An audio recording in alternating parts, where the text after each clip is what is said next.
Happy annual Helltower month, everybody. The only map that can make me put actual effort into a YouTube video.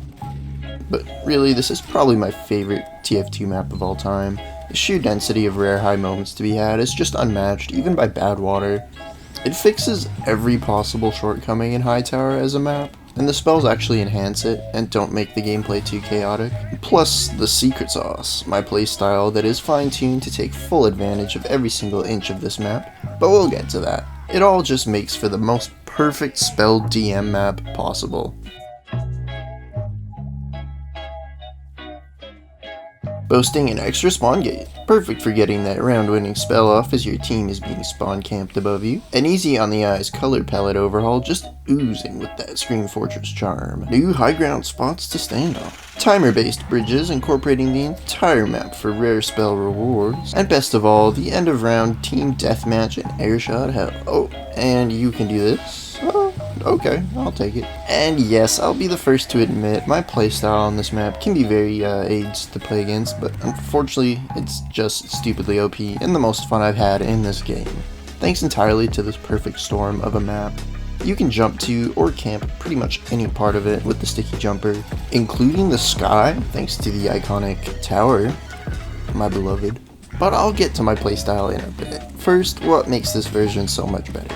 Well, I'd easily say it's the most well-suited map to get a Halloween version in the entire game. The rush of both teams all in pushing the final stretches of the cart are tenfolded by the fair spell system for anyone with some chocolates on him to cross the bridge. Not to mention that the endless debate over whether or not capping last is okay or not is finally put to rest thanks to the end of round deathmatch in hell. Capping this cart is surprisingly fun and rewarding to push now that there's an actual reason to. Oh yeah, and spells kind of nerf the NG turtle playstyle completely, as well as any other sort of campy playstyle that's not what I'm doing. And speaking of spells, the map's wide open design and high skybox is the perfect environment to comfortably get the most out of these spells. They can be tricky and not very intuitive to use, leaving many players who may be good at the base game not wanting to learn this new OP spooky tech that seems to evolve every year. But many of these spells that would often be useless or hard to use on other maps come in pretty handy here most of the time. So starting with the rare spells, I'll go over some notable strats from, in my opinion, the most to least useful. This one is a nuke. You can shoot it at spawn gates to get kills in spawn or wait for perfect moments. This one summons a monoculous stand for you briefly. It's great for zoning areas or nuking silly little NG nests. They can also cancel each other out, and you can stand on them. This one's basically a free air shot button. It grabs anyone it touches and holds them in place, so once you get a feel for its slow moving trajectory, it's free layups.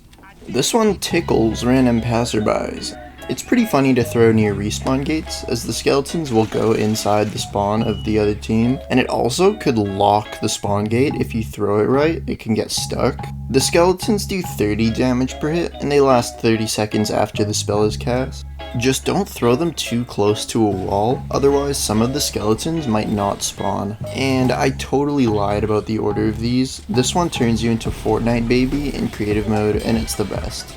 You'll get access to these rare spells every 2 minutes and 25 seconds when the bridge spawns across the pit on the far side of the map. But rare spells will also drop from the Skeleton King once the ground dwelling peasants it chases finally take him down. But for the 40 seconds the bridge is up, common spells will be spawned all across the map for those two chicken across the bridge. Common spells will also regularly spawn from payload carts that are being pushed. And for common spells, we have a 2-charge rocket jump spell, great for climbing the tower and any other new heights this Halloween expansion pack offers. The invis spell, which is great for doing the funny push people off the cliff. The fireball and bat spells are basically soldier and demo man primary shots that are like buffed up, but they have increased knockback for huge air shots.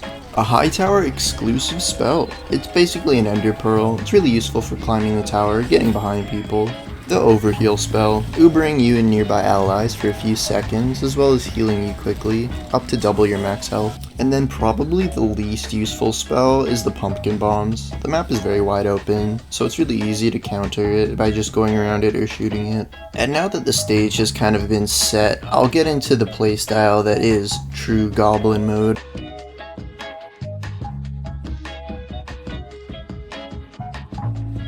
So we'll start with the beginning of the round. The only real important weapon here is the sticky jumper. Stock for melee and primary are just as good as what I run. With this well-timed rollout, you can race to the home base, the tower, in time to rain pipes on the enemies just leaving spawn for the first time, hopefully baiting them into bombing you. Between the health and the ammo on the lower level, you can effectively camp up here indefinitely as long as you keep a good eye out for enemies. But if somebody does happen to sneak up on you, I like to use this move where I jump off intentionally and cancel my fall damage with a sticky. It sets me up really well for either jumping away or jumping back fast enough that they won't see it coming. If you ever do need to let the heat calm down for a little while, 2 stickies will get you landing in the back corner ammo and health, and I'll usually come here to reload everything before jumping back. I usually jump to the top of the tower when I come back to catch snipers off guard or anybody on the tower. The crux of this playstyle is kinda just staying 2 steps ahead of enemies and having escape options for if fights don't go well. Once the bell is tolled after 2 minutes and 25 seconds, things really spice up. With the speed of 2 stickies from the tower, you can easily get to the end of the bridges and grab the rare spell. But then you can continue to jump back over and over again, killing anybody on their way who is a lot slower than you. And you can push the time limit for this as much as you want. The rare spell door is open for 40 seconds, but if you do happen to make it just not in time, you are actually the only class who can escape from here. Everybody else will have to either jump off or wait, but with the sticky jumper you can actually jump down the left side here onto this hoodoo, and then just jump back once the spook is over. If you happen to get the mini spell from this rare spell, I would use it right away and just keep jumping back because it speeds up how quickly you can get there even more. I usually try to grab a nuke or a monoculus spell to hold onto between rare spells just in case something starts happening with the cards.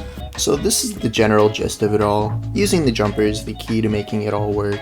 Getting hit by a bat spell plus the bleed damage is survivable for a demo, but the fall damage will kill you if you can't land the water bucket sticky save. You still want to be careful of NGs in their little bunker area. Waiting for a monoculus spell is pretty much a guaranteed nest bust, and you can even spam into the side if you have the Fortnite baby mode. And that's pretty much the entire game plan for the regular map. I would say that while the carts are being capped, it's better to stay on the tower and support with spam, since capping the cart will kill you, and not dying for the deathmatch is kind of important. You want to go into it already holding your sticky jumper for the fastest possible jump to the rare spell once the deathmatch starts. And now for my favorite part. The last time somebody beat me to this rare spell was at least 3 years ago, and anybody who tries is getting piped coming in. With this setup, we now have the chance to roll the team rushing in, but it's kind of up to our rare spell luck. Staying alive is key, and it's kind of more of the same that we've been doing for the rest of the main map. You want to be jumping around and staying ahead of everybody. If you get a good spell, landing on groups of them is always going to catch them off guard.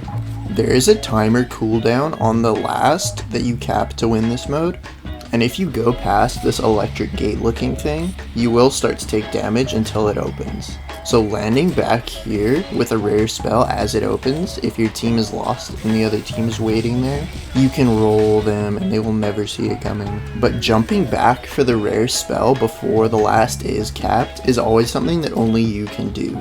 Funneling an entire team into a tight enclosed area and making them wait there for like 20 seconds is just the perfect setup for you to jump back with a new rare spell and just roll them. So this has been my love letter to my favorite map. I've been doing this strat for probably 6 years now, so it's time to pass on the tech that I've gathered along the way. Thanks for watching, don't stub your toes, see you next time.